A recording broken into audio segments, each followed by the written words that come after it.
This week, our conversation is all about fans. When to use them, when not to use them, what kind of fans to use, all so that you can get really awesome hair. Stay tuned.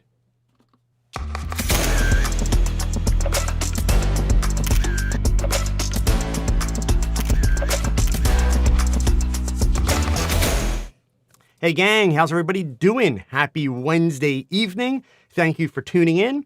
So as we continue this last frame concept, which so far I appreciate all of you. The feedback has been wonderful. If you're just tuning in, make sure that you go ahead, leave a comment in the chat. Let me know where you're checking in from. We got LGT here, Lawrence in England, Lynn's here from New York, Robert in Jersey, FN89, I remember, is in Ottawa, Canada. And let's see here, Lolo Soon is here from France. And I know Gabe's here in Miami. You guys are all awesome.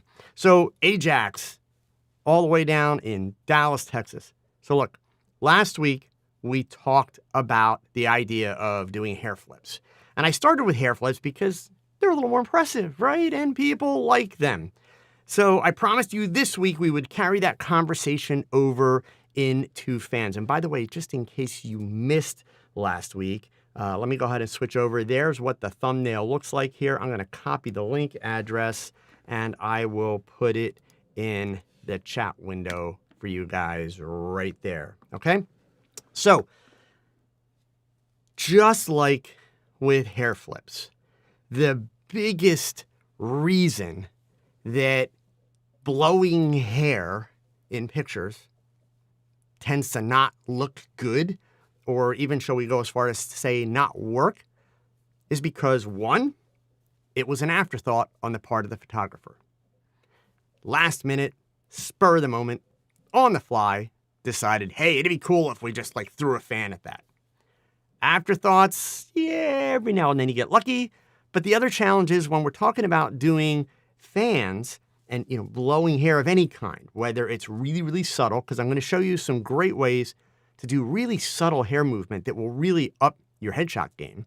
And then I'm going to show you how you do the really dramatic stuff. But the thing of it is, if you're not planning for it, and if you don't have the right kind of fan or the right device to blow the hair, it's not going to work very well. So, afterthought, biggest problem. You should plan this concept into your shooting. And there's a couple little tips that I'm going to give you about using the fans and why you might want to use the fans tonight that actually should become a part of your headshot, beauty shot, glamour shot arsenal when you're shooting. Okay. And then the other reason why they frequently do not turn out well or just look kind of chaotic or sloppy is wrong kind of hair, just like with the hair flips, right?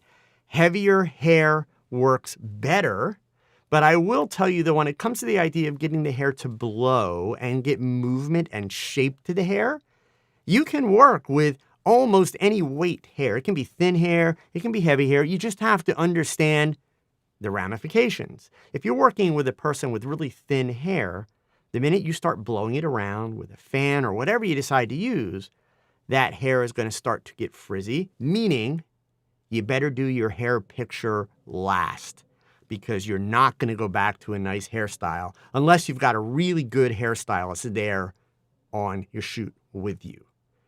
Number two, when you're working with really thin hair, you've got to make sure that you are not throwing too much air at it. Otherwise, the person just looks like they're standing in the middle of gale force winds, and it doesn't really give you a good look at all. And so that brings us to the third reason why fan images tend to not work out very well or be too chaotic, and that's because of not having the right kind of fan or device to get the job done. So tonight, I want to spend most of the hour actually going through images that I've done in the past. And guys, I'm going to show you images that actually go all the way back, I think, to 2003. So you can even see some of Joe's early digital attempts. Yes, I was doing some hair stuff with fans even back in the 1980s, but it wasn't until kind of we got into the 2005s, 2006s where I started doing a lot of these beauty shots that I started using fans more often and really kind of started to build a skill set. So I'm going to show you even some of my older stuff, right? Not everybody is amazing all the time. So I want to kind of share a little bit of the journey with you as I share with you what I've learned. But first, what I wanted to start with is I want to show you the devices that I use for blowing hair. While I was prepping tonight, okay, I was disappointed to find out that one of my favorite tools is no longer being manufactured. And in about 15 minutes of Google searching, I was not able to find a suitable replacement, which means Joe's going to have to do a DIY project soon, and I'll make a video. I've already figured out how I'm going to do it, and I found the fan that I'm going to use for it. But one of my favorite devices is this gadget that you see behind me here. This is called a blow-it fan. And I found out from my searching the company's no longer in business. Their website's been taken down. They still have a Facebook page, but it hasn't been updated in like 4 years, right? They're gone. What's great about the blow-it fan, this is a fan that was originally designed, the company that made it, designed it for drummers. And it is designed to attach to the drum kit, and it can be positioned to keep the drummer cool in the middle of a concert because obviously they're putting out a lot of energy. What's great about this for working with models or doing portrait work, glamour work, anything like that, is you can adjust it. You can, put it underneath. You can move it to the side, wherever you want it. So I frequently, when I'm using this fan, this is a fan that's going to blow hair, for me, it's going to blow hair from low and up. And I'm going to put it on a short stand. And that way I can essentially shoot right over the top of it and adjust it and even get it in really pretty close to my subject and still keep it out of frame. It's got 3 power settings and it's not super noisy. The noise element for me is a big factor in terms of how I'll use a fan because I still want to be able to communicate with my model easily, also with my makeup artist and or hairstylist. Plus, I want to be able to think straight. So I don't want a super loud fan, right? So that's my favorite, which I'm going to treasure now because they're no longer made. But I've already got an idea for a DIY one that I will share with all of you. Now, a couple years back, and this was actually before I started doing YouTube on a regular basis, I made a really short video, super, super short. I think it's still on the channel, but way back in the beginning, about a voice-activated fan. And I was really proud of this because it works, okay? And think about this. Not only is it a voice-activated fan, but it is very inexpensive. You can get these at like Walmart for right around $20, okay? They are AC powered. They do have battery powered ones now, but they're still not quite as powerful. And $20, voice activated. All you need is an assistant. And you give the assistant the fan and you tell them, okay, little to the left, little to the right, up, down, tilt it, etc. Works great, okay?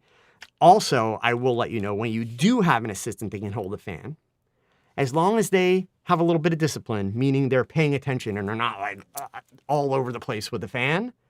The great part is, just like you zoom with a zoom lens to do your composition, if the fan's a little too powerful or not quite powerful enough, it's really easy for the person to come in a little further or back up or tilt it, etc. And it actually happens very fast. So if you have the luxury of being able to use a voice-activated fan, fans like this are great. And by the way, if you have a good spring clamp or even like a super clamp, you can clamp this to the side of a stand and set it on a stand and swivel it this way. Works really, really easy, okay? Another one of my favorites. This is probably the one that I use the least of all my fans, but actually that's not true. Not the least, but it's not one of my most used fans. This is kind of a turbo fan. It's a little bit bigger than the other one, just to give you a size comparison. There's the 2. It is actually considerably more powerful, and it's actually really reasonably priced. And by the way, the links for these fans, I do have them in the notes below the video. They are Amazon affiliate links. If you use those links, I'll make a couple of bucks. It helps support what I do. Full disclosure, right? So this one is really strictly a floor fan, period. You could go ahead and mount it to a stand with clamps just like the other one. Problem is it's considerably heavier, so you better have a C-stand or something pretty substantial if you're gonna make that happen. This is also pretty powerful. So when do I use this one? I'll use this kind of a fan if I'm doing a shot like you see here, where I'm shooting from a distance. I can set this on the floor at my feet, and it's gonna have enough power to get the hair to blow out just a little bit, right? So, and it's not gonna blow the model away, because we're gonna talk in a second about one of the most important things you have to pay attention to before we even get to the hair, okay? So we've got that one. Another one, if I need lots of wind, which in my case is usually not gonna be for the hair, it will impact the hair, but it's in a case where I also want material to blow and hair to blow and things like that. It's going to be a big floor fan like you see here, right? All of the, the 3 fans that I've shown you, the 2 floor fans and the voice activated fan, are all relatively inexpensive fans. They're not super expensive. I do have a link underneath the video to another fan, which I'm not going to show you. I no longer use it, but I own one. The one that I use is from a company that is now defunct called Cowboy Studio, but it's a Chinese product. So the one that's linked in underneath the video, it's exactly the same. It looks like a big industrial size hairdryer. So it has a square snout that it blows air out from, which indeed gives you a slightly more focused stream of air. And similar to the inverse square law with light, the further the air travels, the more it spreads and it dissipates, right? But it does give you a little bit more of a focused stream. Downside is, it's actually, even when you dial it all the way down, it's ridiculously powerful. So you can't really use it up close. And it's insanely noisy. In other words, it's a lot like using a hairdryer. It's just crazy loud. Before I start to tell you about the things that you have to consider with the fans and your subject, I'm going to beg all of you, please stop using yard blowers on your models. It's a horrible idea. Any fan that you use, you are assuming the liability and you are putting your model at risk of putting a projectile in their face or in their eye. So my fans are very low power in general. The floor fan that I showed you is the highest power of all the fans, and I never have that close to a model.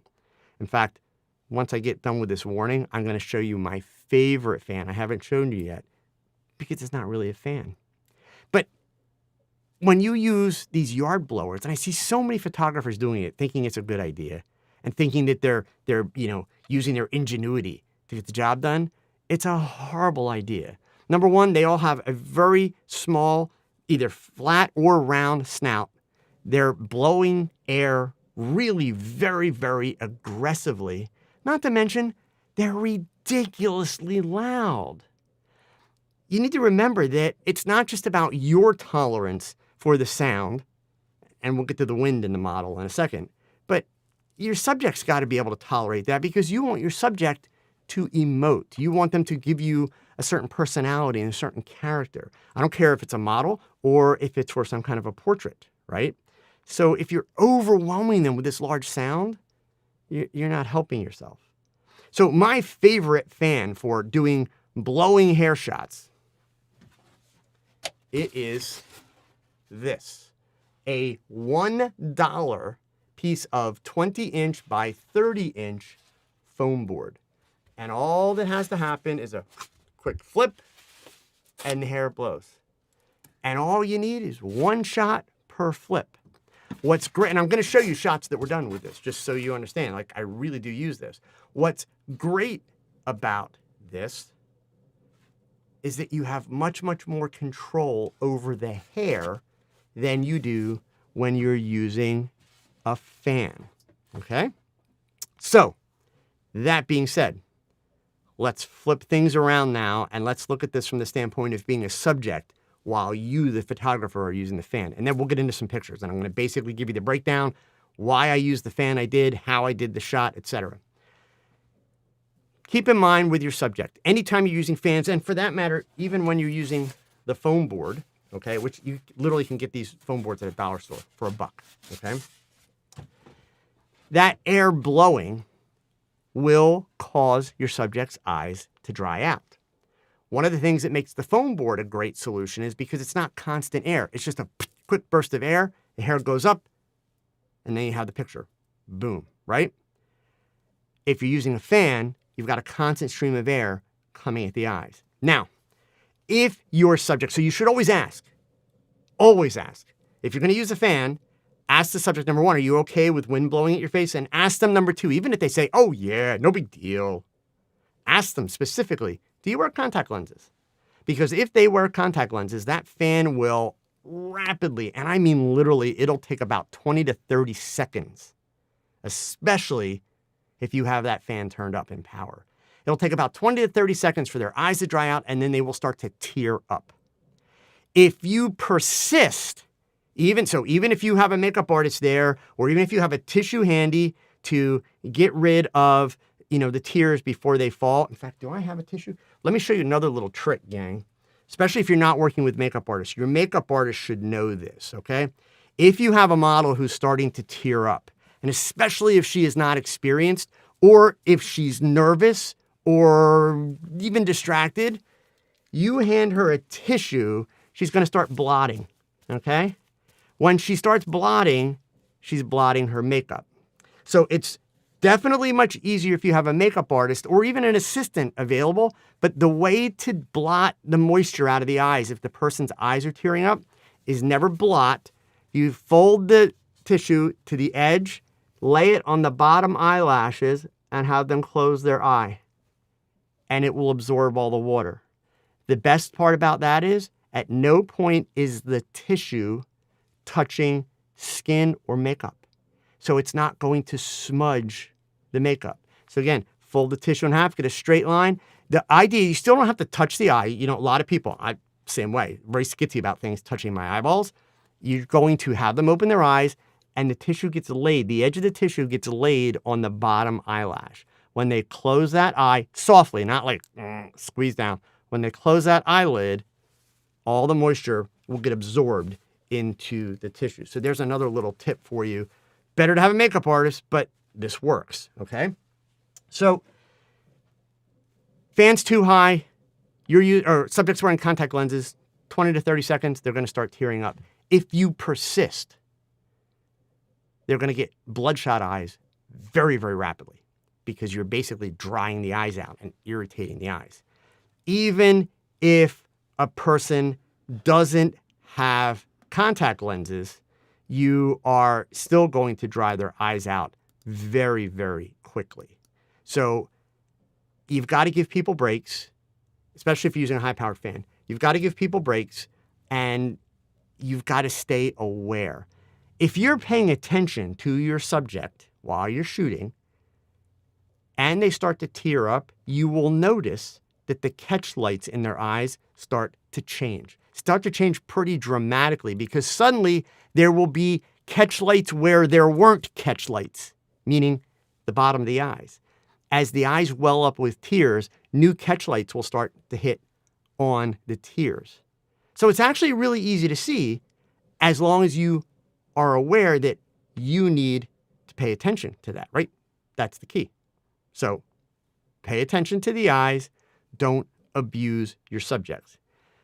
Anytime you are working with hair shots, if you want your stuff to really, really, really knock it out of the park, you are going to have a makeup artist / hairstylist on set with you, because if you do, you'll be able to do so much more, and you'll have so much more control.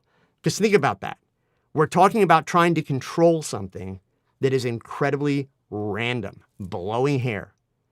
If you want great results, gang, you have to get as much control as possible.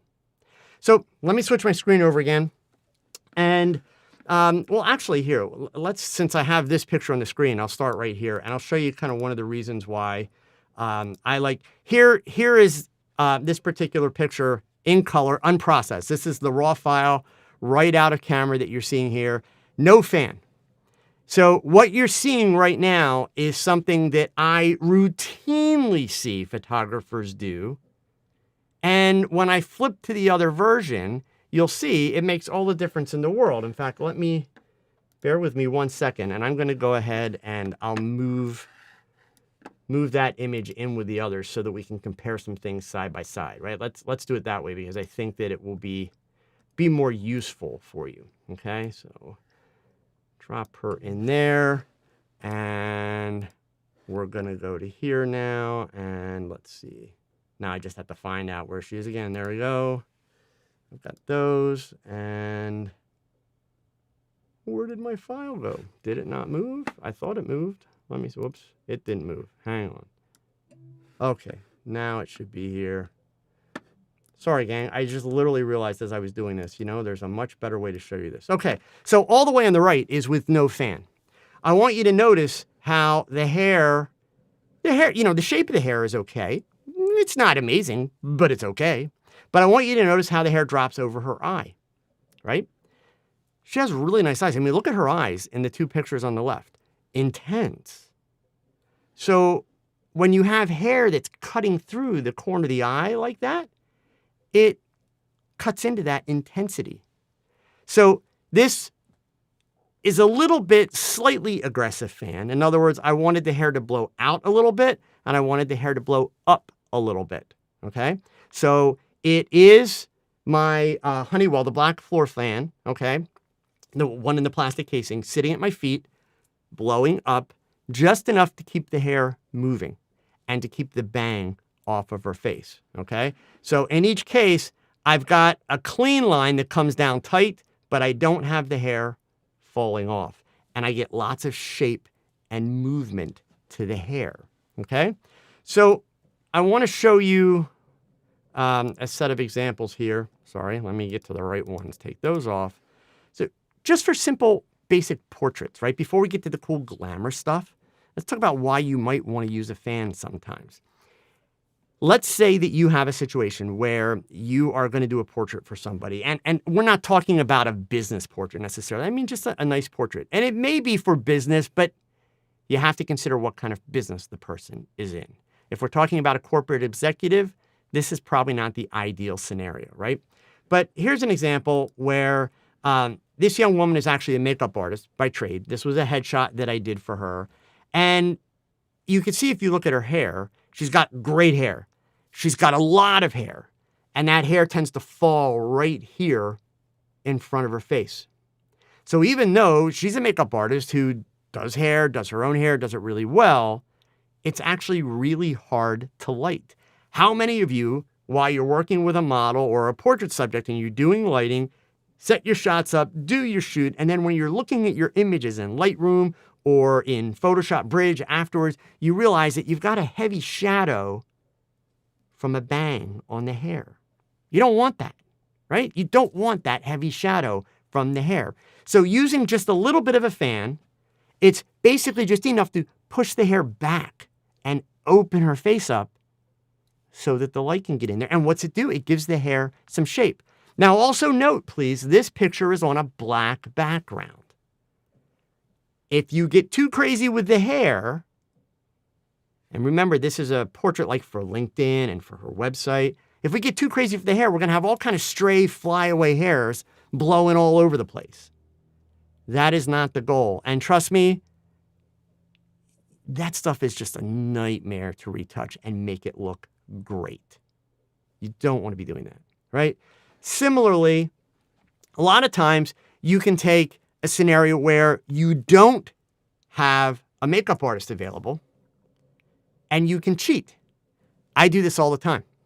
So this young lady, by her own admission, is not good at doing her hair. And indeed, for this particular shoot, this was actually a test shoot that I did with her. And she did a nice job of her makeup. Her makeup was, there's nothing fancy. It's not super creative, but her makeup looked nice. So I had this idea. She had this turtleneck sweater with her. We did this shot It was kind of like late spring, but she still had winter clothes and that she had brought.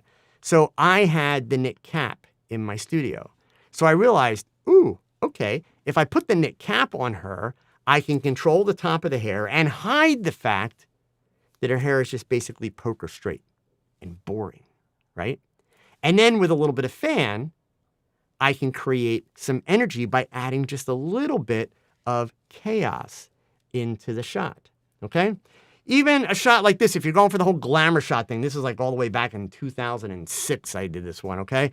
If you're going for the whole glamour shot thing, imagine if her hair is straight, just hanging straight down. Part of it's going to be on her chest.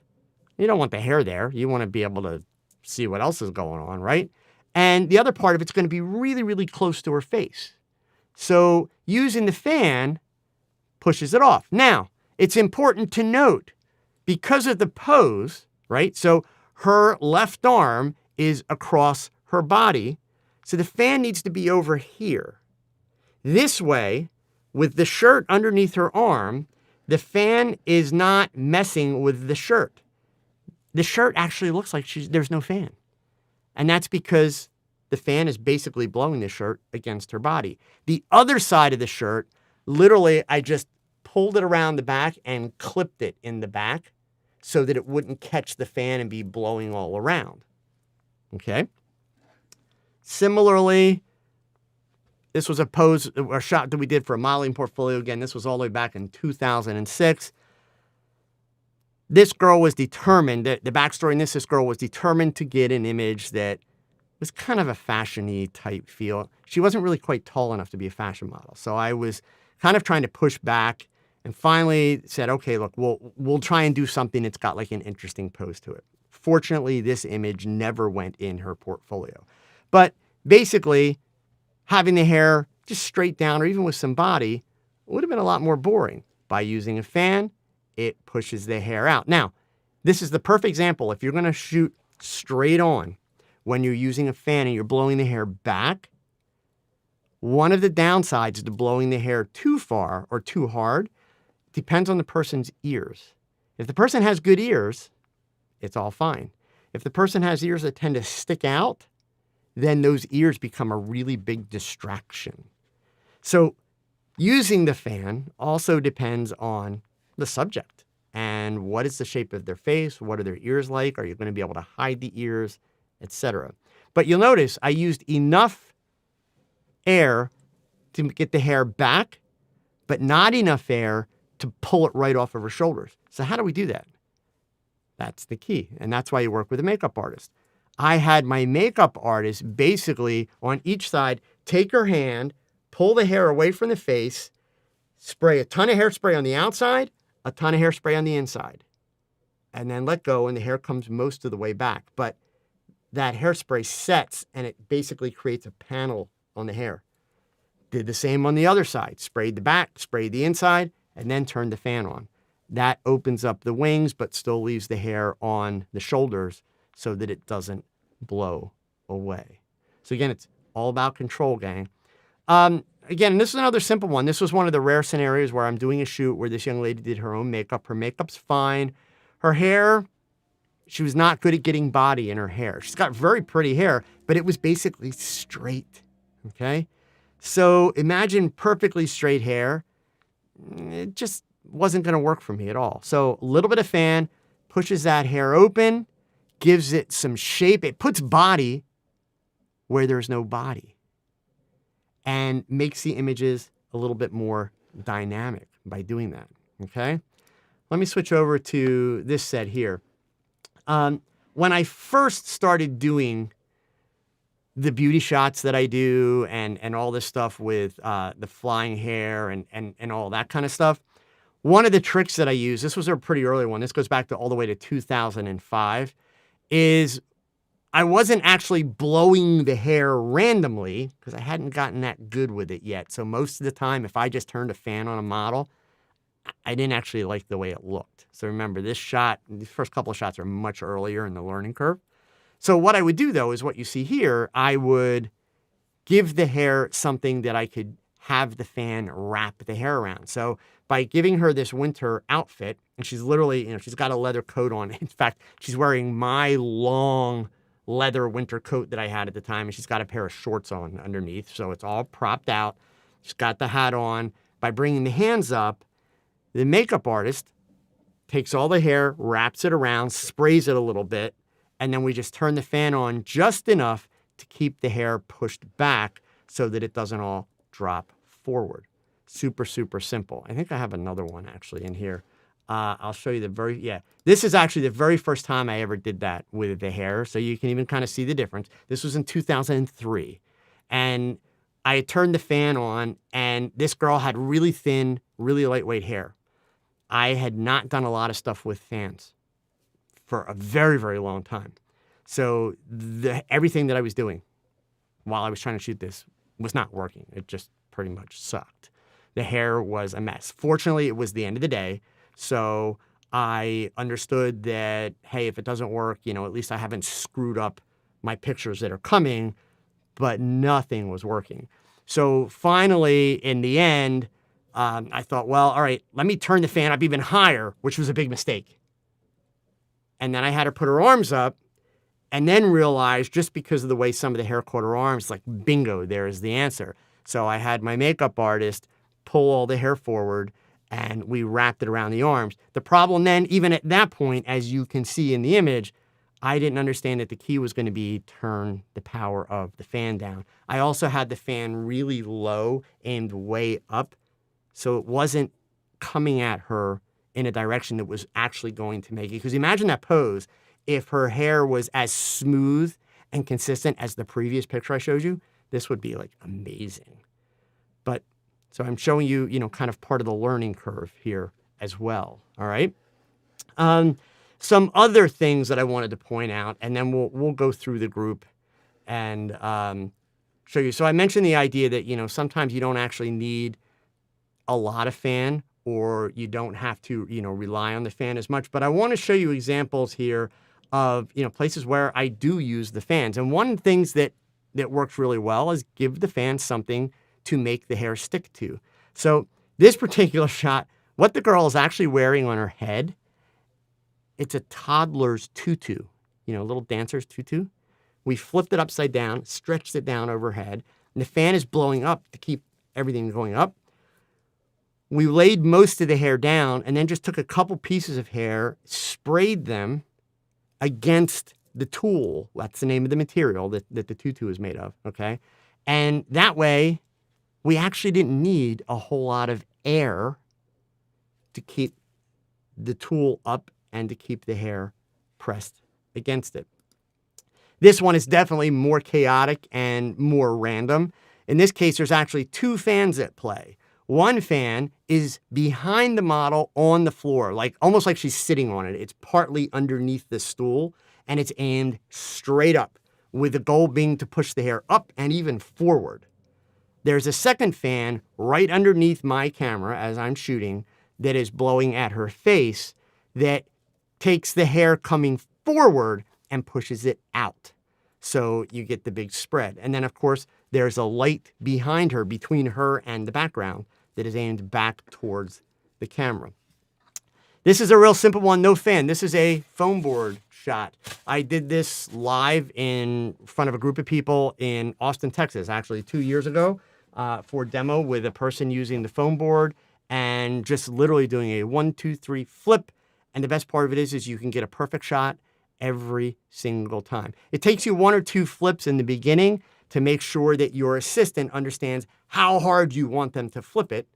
Heavier the hair, bigger the flip, etc. Once you get that nailed down, you can repeat it over and over and over again. And in this case, you'll notice we're not doing it from the front so that the hair goes this way.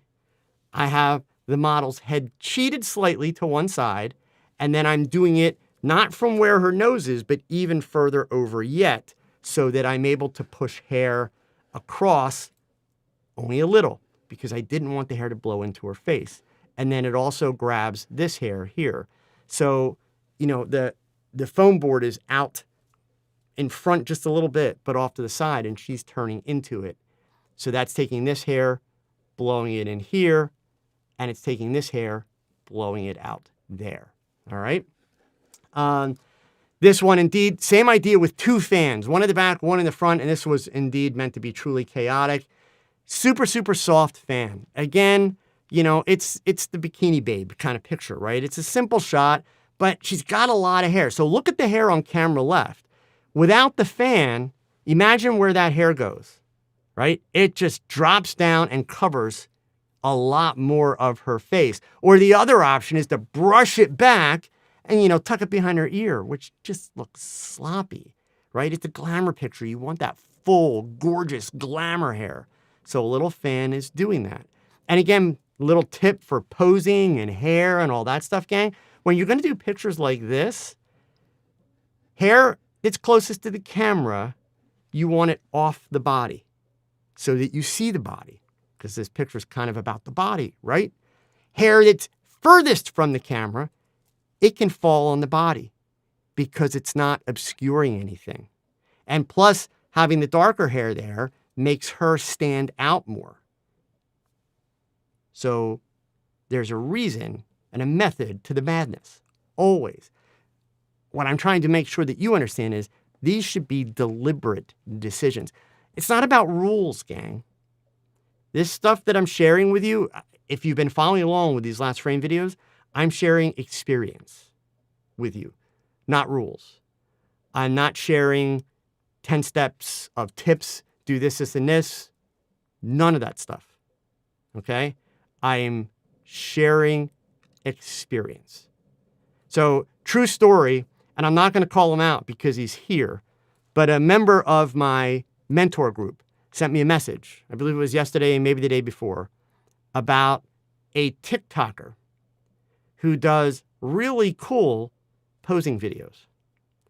And his recommendation was that maybe I might want to consider interviewing this TikToker. And my answer was absolutely not, never in a million years. And here's the problem with trying to learn posing on TikTok. Again, I love TikTok, but the photographers on TikTok are a joke. There's some really creative ones. I respect the ones that just do creative stuff and kind of show it off, like, look how creative I am. Yeah, man, they're brilliant. I'm talking about the photographers that are on TikTok trying to teach you things, because they're almost as dumb as the people that are trying to learn from them.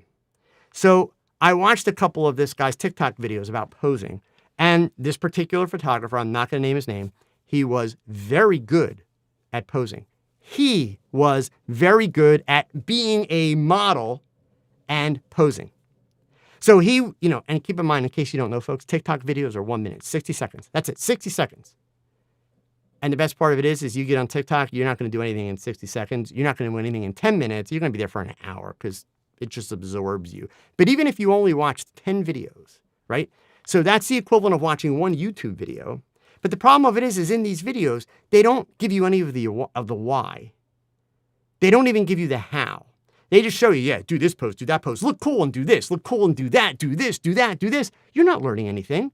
And even if you take that video and save it to your phone and slow it down, if you take your subject and say, okay, see this? I want to have you do this. Now you are trying to make them somebody else and something else. You are trying to copy a pose that somebody else did.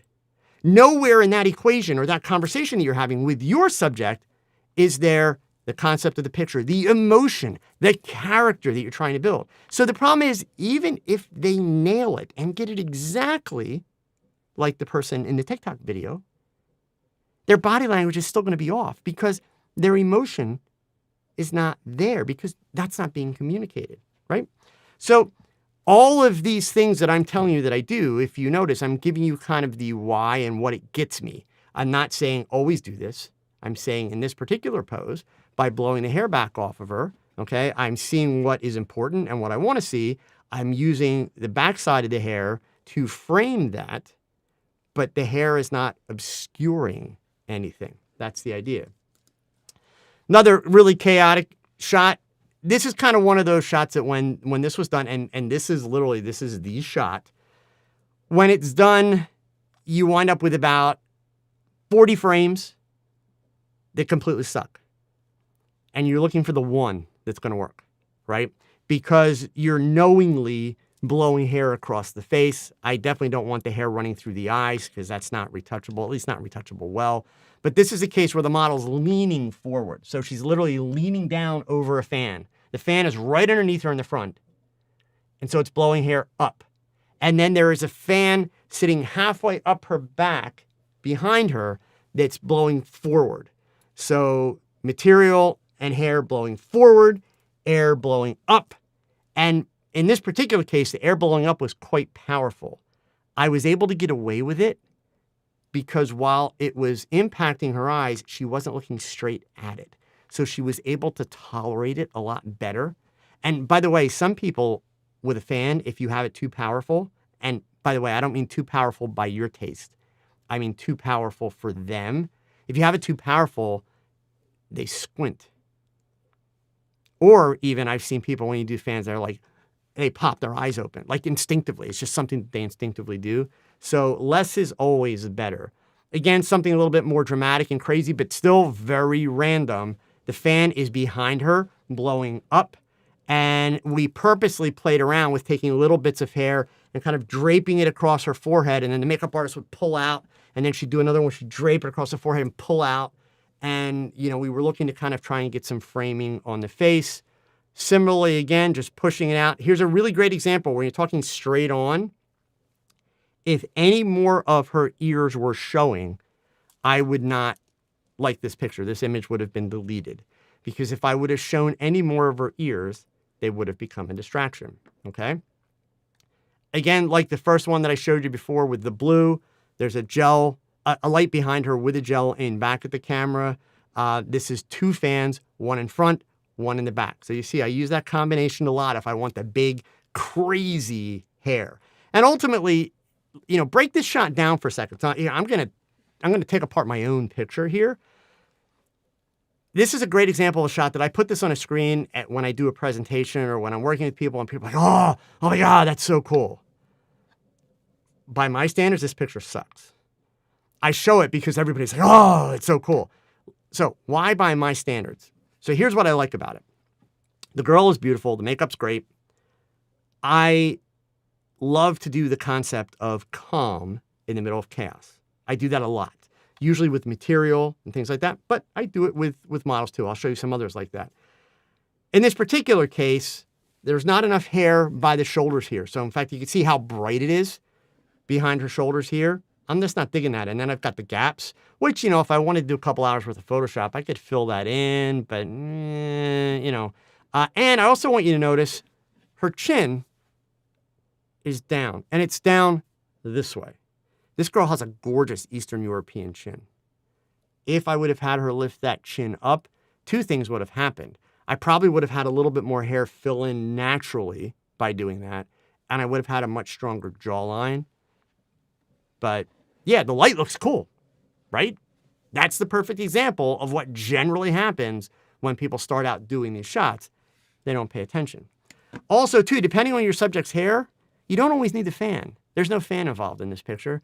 This girl had really thin hair at the end of the shoot. We just teased it out and put lots of hairspray in it.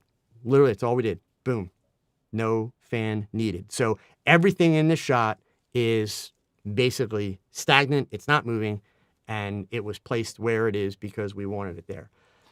This is one, definitely a fan. She had pretty heavy hair. So what we did is we set her up. She's kind of leaning and the fan's down here in front of her. And we took all of her hair and flipped it over. And then my makeup artist standing just behind her out of frame would grab a big wad of the hair and kind of pull it forward onto the face. And she would let go and back out of the way. And I would get the shots as the hair is coming up off the face, trailing out. Because I wanted that idea of the diagonal of the model leading into the diagonal of the hair.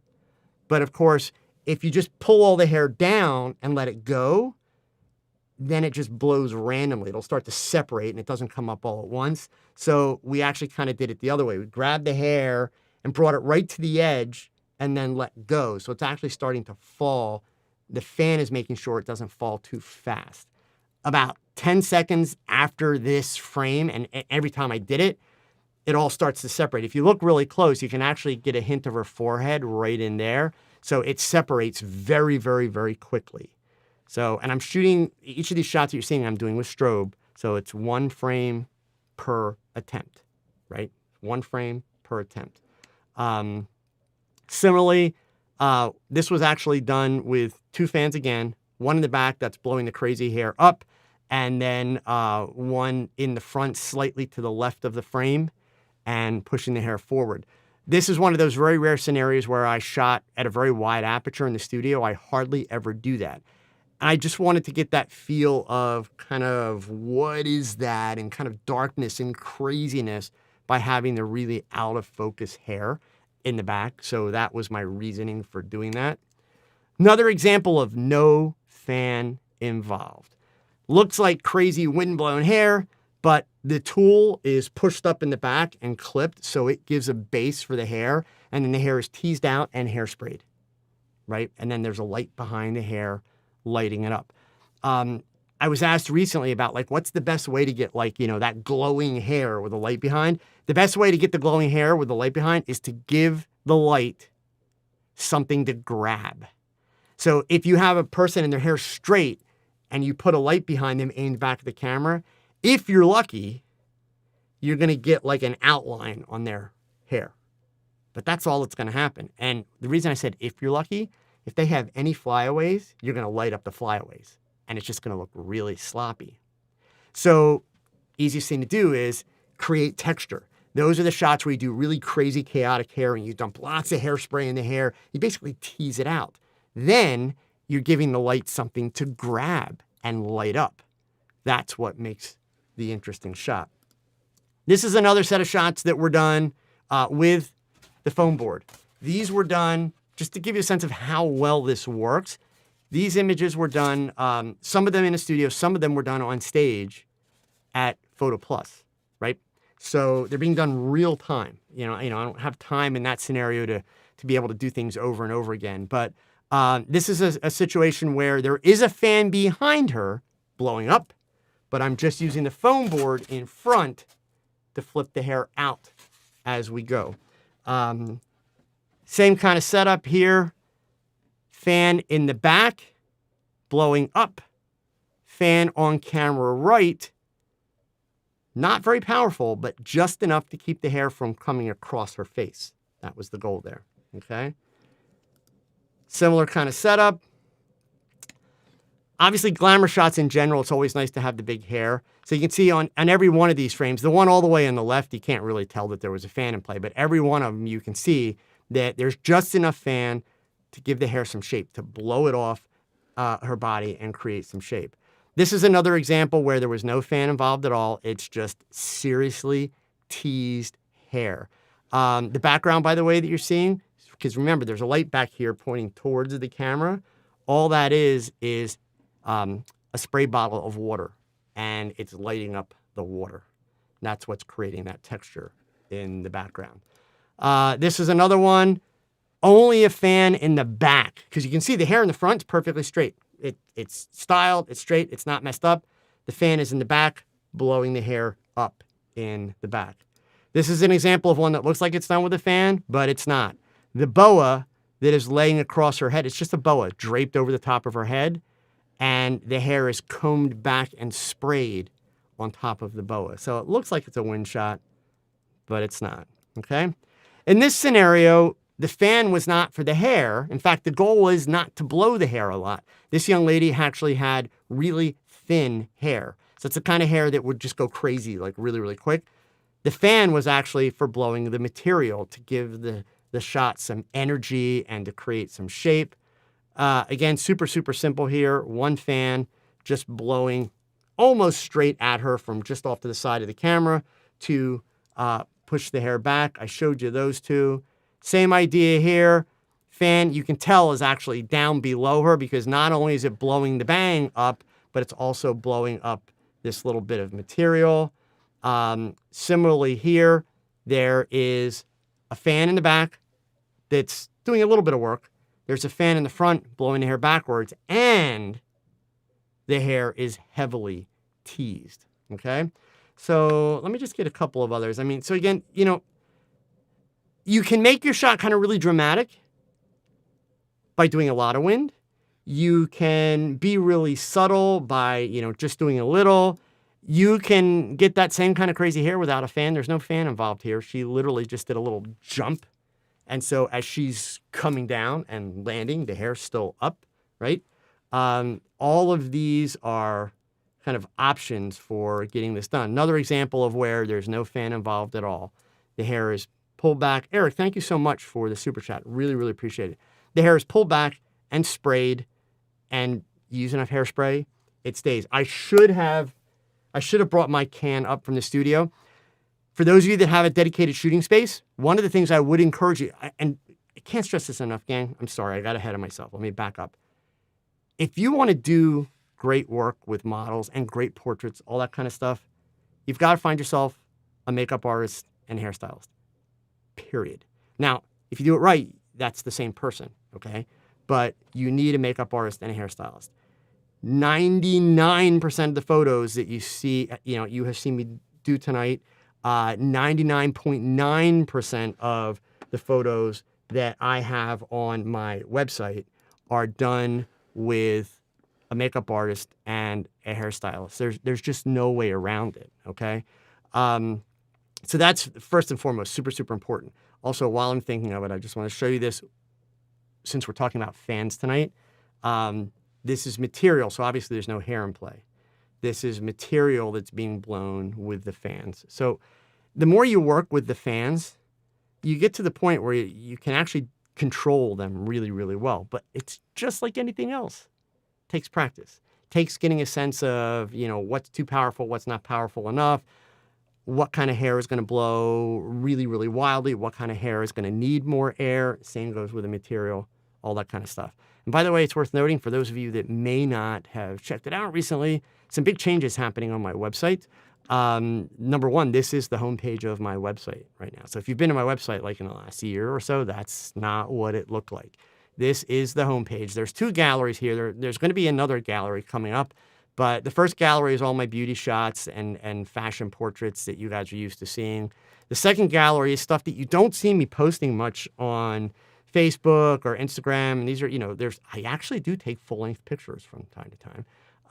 So, there's a little bit of glamour stuff in there. There's some full-length stuff in there, some composites, some outdoor stuff. Joe does shoot outdoors, believe it or not. There's a gallery that is actually for Olympus. It's all kind of random fun images that I shot for Olympus. But I am in the process of prepping images. I used to display these on the website. I took them down a couple years ago, but it's time to bring them back. It will be a fine art nude gallery. I do shoot fine art nudes from time to time. Haven't had the opportunity to do any of that in quite some time, but I will be adding that gallery. And then when you click into the rest of the website, all the same features are there, but you'll see the website looks a lot different than it used to. And, all of my presentations, my mentoring program information is there. All of the various articles that I've done, all that information you'll find in there. But the reason why I brought the website up, since I was talking about it, I can't tell you how many times I talk about finding a makeup artist and people are like, I have no idea. Like, how do I find a makeup artist? What do I do? Well, you can start by going to my website, actually. So if you click on the modeling link at the top of every page, makeup artist directory. So I apologize for those of you that are not in the United States. This will not help you. But if you're not in the United States, there's this thing called Google. Check it out. Google. It's amazing. It really is. But let's say if you're in Pennsylvania like I am, you can come down here, you can click Pennsylvania, and it's going to give you a list of makeup artists in Pennsylvania. This is not a definitive, this is every single makeup artist everywhere. No. In fact, I have worked with a lot of the makeup artists that are in this directory, but I have not worked with all of the makeup artists in here. I have, however, reviewed the portfolios of every makeup artist that is listed in this directory. Based on their portfolio, they are doing work that is at a quality level that I would work with them if the opportunity or the situation arose. Like if I was traveling to their state where they are. When I do travel and I do my presentations around the world, around the country, it's my own database that I find my makeup artists from. I also have a couple articles in here about working with makeup artists, and I also have a few videos on my YouTube channel. All you have to do is go to the channel, that little magnifying glass there, not the search bar up top. That searches all of YouTube. a little magnifying glass, just type in makeup artist, and the first two videos that are going to come up are going to be extremely helpful to you. What to know about working with a makeup artist, and you need a great makeup artist. These talk about how to find them, how to evaluate them, how to communicate with them, all that kind of stuff, okay?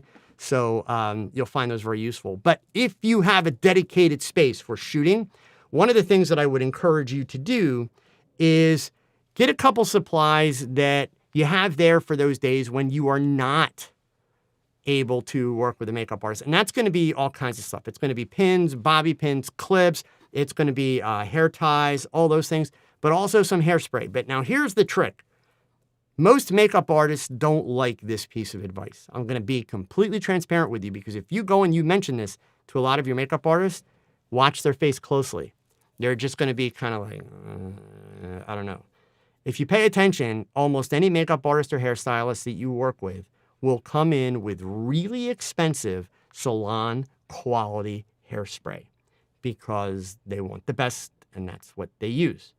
But here's the problem. For me, I'm not going to come in and just do a portrait or just do a picture. When I go into the studio, I want to do a bunch of different hairstyles. I want to do a bunch of different looks. I want to be able to change that hair. So if my hairstylist, makeup artist, whoever's doing the hair, if they use salon quality hairspray, by the time I get to the second look, the hair is already not looking as good as it should. And the texture is starting to change. By the time I get to the third look, there's less that we can do with the hair. And the texture of the hair is much, much different. Because salon quality hairspray, it doesn't brush right out. It stays. And, you know, if you do a full day shoot, which I frequently do, by the time you get to the end of the day, the model's head, it's like helmet hair. They can't do anything with it. So it's worth buying a couple cans of this hairspray that I'm going to tell you about, because you can dump a half a can of this hairspray into a model's hair, and it's only going to hold for about 15 minutes. And at the end of 15 minutes, take a brush, and it'll brush right out. That's what's so great about it. It's really kind of crappy hairspray. It goes back to the 1950s. It's called Aquanet. Your parents or your mother potentially used Aquanet. Super cheap. Big tall can for like $3.50. Get a couple of them. And anytime you're wanting to be able to do the hair that's teased out, or you're wanting to be able to do multiple different hairstyles, go with Aquanet, because you can put a ton of it in the hair, and then when you're done, it'll brush right out with no lasting impact on the hair. That's what's great about working with Aquanet. And guys, we're coming up on 7 o'clock. I'm going to try and finish close at time. So if anybody's got a question, type now. It's your last shot. There was one or two others here that I just wanted to show you guys. Let me pull all these out. Also, too, sometimes when it comes to the fans and blowing, I showed you the picture on my website with the material. You know, obviously this young lady doesn't have any hair to blow, right? But, you know, in order to get energy and excitement into the shot, I went ahead and I used a boa. I wrapped that around her. Same idea here. This young lady's hair, I've got it all pulled back. So the hair's not doing anything. It's the material that is blowing around. These are the kinds of shots you do if your subject doesn't have enough hair, but you want to get something dynamic and dramatic, or if your subject has really thin, unruly hair, and especially if you're going to need to do other pictures after this shot, use material, use boas, use anything that you can blow to, you know, kind of create energy with. Even like this shot, there's no fan involved here. This is just teased out hair, heavily teased out, lots of hairspray, and a light behind her to create that. So again, you know, the moral to the story here, right? It's problem solving. All great photography is a result of problem solving. These are not the greatest images in the world. It's actually a selection of images of mine, like I said, from the last 20 years of digital photography.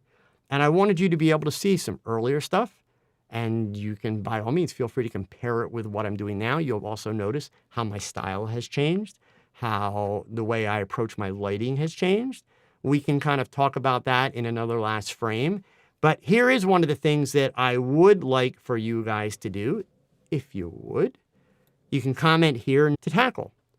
And I will start to put them in the queue. Guys, essentially a brain dump of this is how I do it, I will gladly share with you. And it can even be business things for that matter. Okay. Also, oh, here we go. We got a question from Dwayne. Please talk about your website and any tips on building one. I have Squarespace, but not sure I want to use them. Who hosts yours, and do you have a recommendation? So actually, let me answer that question really quick, Dwayne. And you know what? I think it would be a good idea to do a marketing one kind of in the near future. So my website is actually hosted in 2 places. So I know that might confuse some of you, but let me explain really quick before I sign off. If you type www.joeedelman into a web browser, this is where in the corner you'll see a link. I have this hosted at format.com. It is a Toronto, Canada-based company. Beats the pants off of Squarespace and everybody else. And I'll tell you why. Number 1. Number 2, their costs are less than Squarespace. Number 3, this month, Google is changing the algorithm that they use for search rankings. 90s, which is not Squarespace, format.com. However, if I click on any of my other pages, like if I go to the page for my mentoring program, it goes to a WordPress website. Whoops, it would help if I actually clicked it. There we go. It goes to a WordPress website, which now is the straight joeedelman.com URL.